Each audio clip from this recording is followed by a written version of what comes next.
Hi hello வணக்கம். Welcome back to Madras மன்னா. ஏய் Joe, இன்னைக்கு என்ன சமையல்? இன்னைக்கு நம்ம கிச்சனில் கிறிஸ்பியான மட்டன் சமோசா செய்ய போகிறோம். அது எல்லா ஸ்டெப் பை ஸ்டெப் சொல்லி கொடுக்க போகிறேன். அந்த சமோசா பட்டின்னு சொல்லுவாங்கள்ல, சமோசா ரேப் பண்ணுறது, அதெல்லாம் வீட்டிலே செஞ்சு செய்ய போகிறோம். வாங்க சமைக்கலாம். சமோசா செய்கிறதுக்கு முதல்ல அதுக்கு வேண்டிய ஃபில்லிங்கை செய்வோம். அதுக்கு 250 கிராம் கொத்துக்கறி வச்சுருக்கேன். சரி, இப்போ ஸ்டவ்வை ஆன் பண்ணிவிட்டு பேனில் 2 டீஸ்பூன் எண்ணெய் ஊற்றிக்குவோம். தீயை மீடியமில் வச்சுக்கோங்க.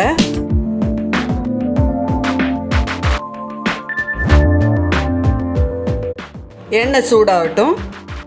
இப்போ 1 டீஸ்பூன் இஞ்சி வெள்ளைப்பூண்டு விழுது சேர்ப்போம். கொஞ்சம் நல்லா மிக்ஸ் பண்ணிக்குவோம். இந்த கொத்துக்கறியை சேர்ப்போமா, கல்லாட்டம் விழுந்துச்சு பாருங்கள். இது எல்லாத்தையும் கொஞ்சம் நல்லா உடச்சி விடுவோம். அது அப்படியே பொடிசாக ஆகிற வரைக்கும்.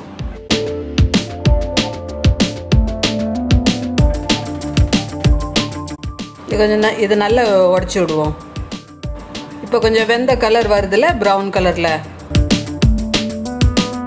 ஒரு வெங்காயம் பொடிசாக நறுக்குனதை சேர்த்துருவோம்.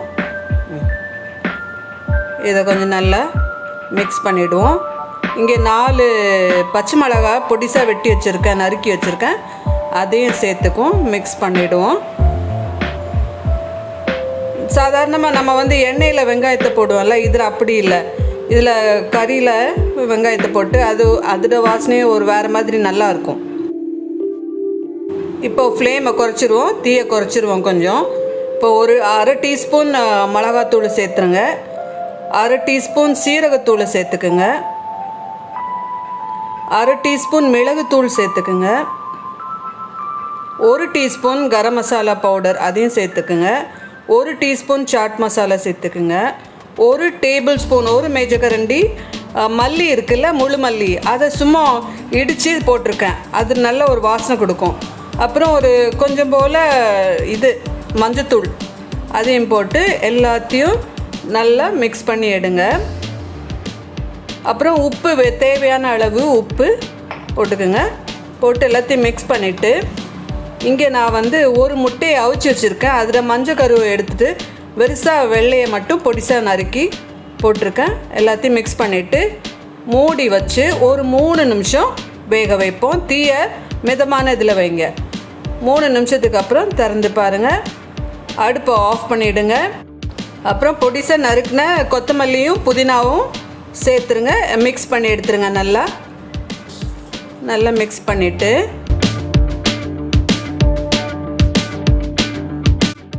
அதில் அரை எலுமிச்சம்பழத்துட்டு சாறு புழிஞ்சு போட்டுருங்க. அது அப்புறம் ஆற வச்சுருங்க. நம்ம சமோசா செய்கிறதுக்கு நான் 1 கப் மாவு எடுத்திருக்கேன், மைதா மாவு. அதில் ஒரு 1/2 டீஸ்பூன் உப்பையும் சேர்த்துருக்கேன். அது நல்லா மிக்ஸ் பண்ணிவிட்டு நடுவில் கொஞ்சம் ஒரு பள்ளம் மாதிரி செஞ்சுட்டு அதில் கொஞ்சம் தண்ணி ஊற்றி மிக்ஸ் பண்ணிக்குவோம்.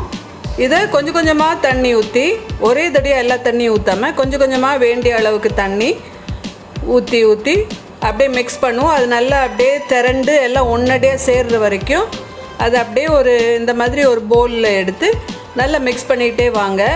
அதெல்லாம் ஒன்று சேர்கிற வரைக்கும் கொஞ்சம் கொஞ்சமாக அப்படியே தண்ணி ஊற்றுங்க. நம்ம சப்பாத்திக்கெலாம் ரொட்டிலாம் பண்ணுறதுக்கு பிசைகிறோம்ல, அந்த மாதிரி பார்த்திங்களா, அதே மாதிரி வந்திருக்கு. இதை நல்லா நீட் பண்ணுவோம். இப்படி இழுத்து நீட் பண்ணிவிடுவோம். ஒரு 3 நிமிஷத்துக்கு அப்படி பண்ணிங்கன்னா மாவு நல்லா சாஃப்டாக நல்லா ஸ்மூத்தாக இருக்கும் பார்க்குறதுக்கு. சரி, இப்படி 3 நிமிஷத்துக்கு இப்படி பண்ணிவிட்டு அது நல்லா ஸ்மூத்தாக ஆகிடும். இப்போ நம்ம அதை ஒரு பால் மாதிரி ஷேப் பண்ணி அதே பவுலில் போட்டு மூடி வச்சு ஒரு 15 நிமிஷத்துக்கு அதை ரெஸ்ட் பண்ண விடுவோம்.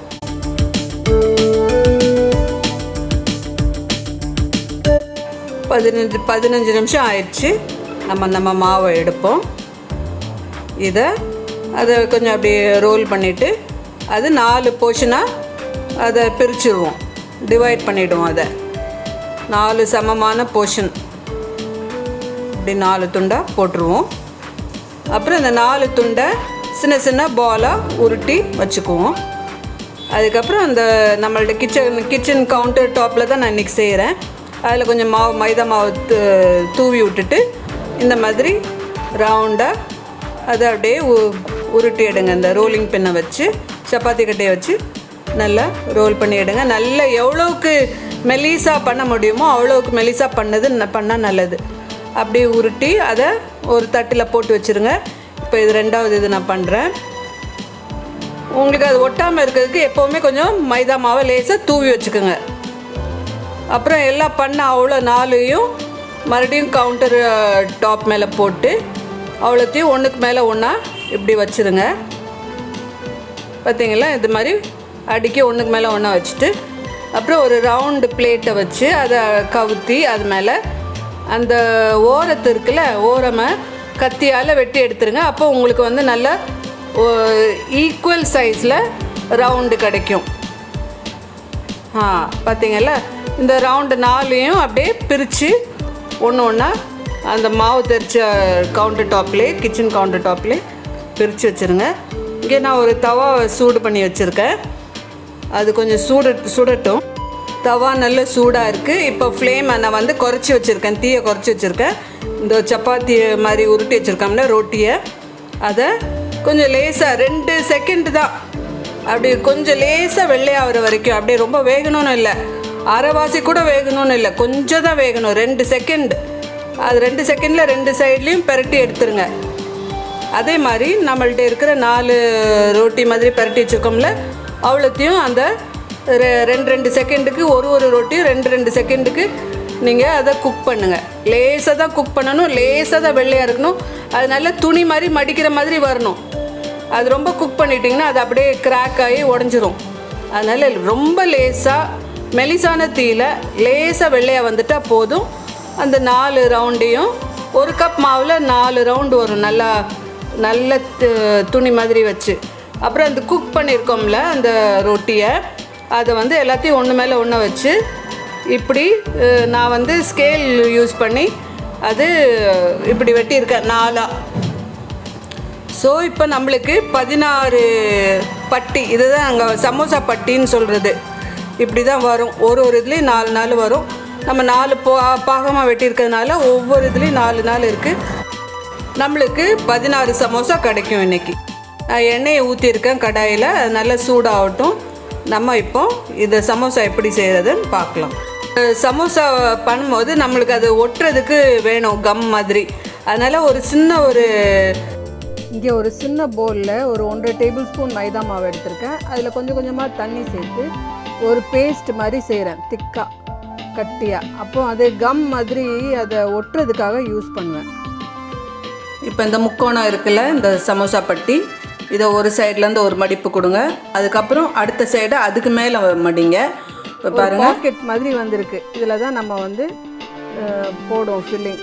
பட் அந்த மடிப்பு 2 மடிப்பு ஒன்னடியாக சேர்கிற இடத்துல இந்த நம்ம மைதா மாவில் அந்த கம் மாதிரி செஞ்சு வச்சுருக்கோம்ல, அதை அதில் போட்டு அந்த மடிப்பு 2 ஒட்டிடுவோம். அப்புறம் இப்போ பாருங்கள், இந்த ஒரு பாக்கெட் மாதிரி ஒரு ஃபனல் மாதிரி ஷேப்பில் இருக்குது, பாக்கெட் இருக்குது. அதுக்குள்ளே அந்த கொத்துக்கறியை போட்டுட்டு அப்புறம் இந்த 2த்தையும் அந்த இதை நல்லா டைட்டாக பிடிச்சிக்கோங்க உங்கள் பெருவிரலை வச்சு. அதுக்கப்புறம் அந்த மேல் பக்கத்துலேயும் மைதாவை போட்டு ஒட்டி வச்சுருங்க. பார்த்தீங்களா, ஒரு சமோசா செஞ்சு வச்சாச்சு. இதே மாதிரி அடுத்ததையும் செஞ்சுருவோம். 2 மடிப்பு கொடுத்தாச்சு. இப்போ கம்மை போட்டு ஒட்டியாச்சு. இப்போ மேலே மறுபடியும் கம்மை போட்டு ஒட்டிட வேண்டியது, அவ்வளோதான். இதுதான் முதல் மடிப்பு. அதுக்கு மேலே அடுத்த மடிப்பு வருது. அந்த 2வது மடிப்பு வர்ற இடத்துல நம்ம கம்மை போட்டு ஒட்டிட வேண்டியது, அந்த மைதா மாவில் செஞ்சது. இப்போ ஒரு பாக்கெட் மாதிரி வந்துடுச்சு. இப்போ அதுக்குள்ளே கொத்துக்கறியை போட வேண்டியது. பார்த்தீங்கல்ல, சின்ன ஒரு ஓட்டை தெரியுது, பரவாயில்ல, அது அப்படி இருந்தால் ஒன்றும் ஆகாது.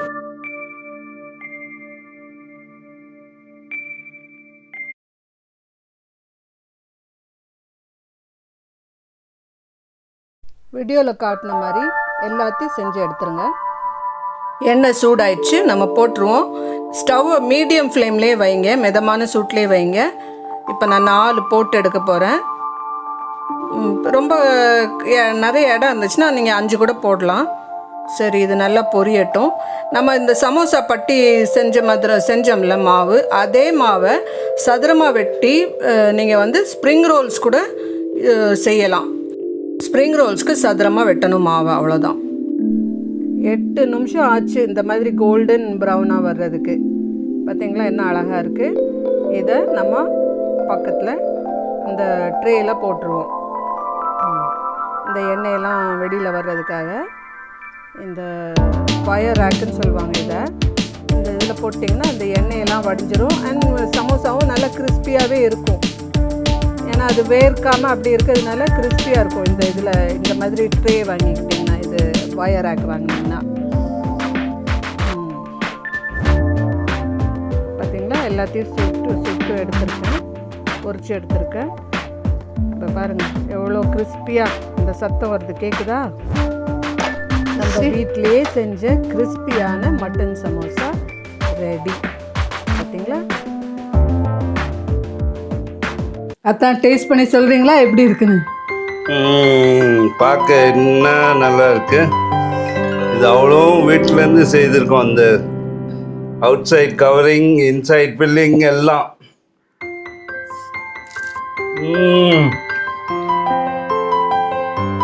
நல்லா கிரன்ச்சி சத்தம் வருது. எவ்வளோ மொறுமொறுன்னு இருக்கு. ருசியாக இருக்கு.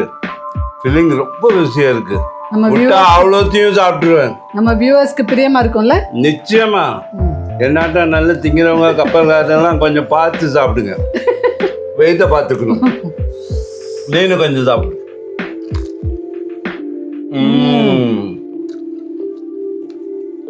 இந்த ஃபில்லிங்கும் நிறைய இருக்கு அதில். அது போடும்போது நான் நினச்சிட்டு இருந்தேன் இவ்வளோ குறைவா எப்படி போட்டேன்னு. பட் என்ன நல்லா இருக்கு. ஃப்ரெண்ட் பாய் நிறையா இருக்கு. தேங்க்ஸ் ஃபார் வாட்சிங். அண்ட் போகிறதுக்கு முந்தி லைக், ஷேர், சப்ஸ்கிரைப், நோட்டிஃபிகேஷன் பெல்லை ப்ரெஸ் பண்ண மறந்துடாதீங்க. மீண்டும் அடுத்த தடவை நல்ல ஒரு வீடியோவோட சந்திப்போம். பாய். God bless.